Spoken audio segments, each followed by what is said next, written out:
Seconda edizione di Empedocleo Teatro Club, un'iniziativa che l'anno scorso è partita così in via sperimentale e che quest'anno si consolida, anzi arricchendo l'offerta culturale, turistica e anche teatrale.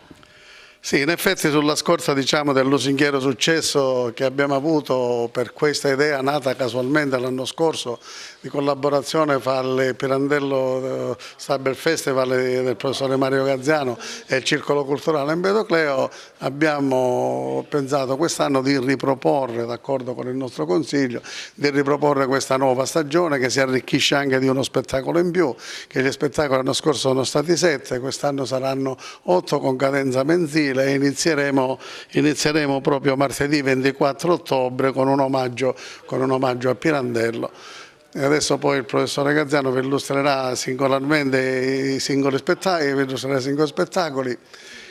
Quest'anno, tra l'altro, oltre alla collaborazione del Pirandello Cyber Festival, avremo la collaborazione della compagnia Le Beatitudini che io presiedo e anche del laboratorio teatrale Luchino Visconti.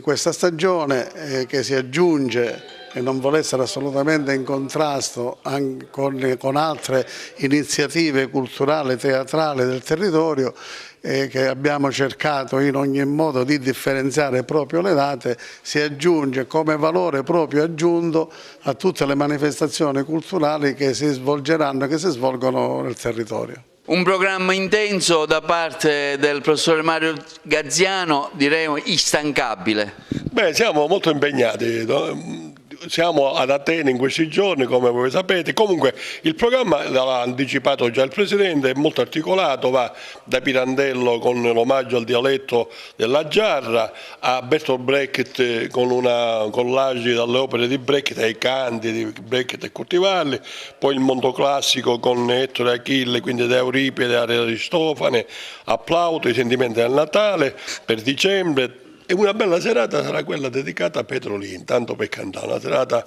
di divertimento.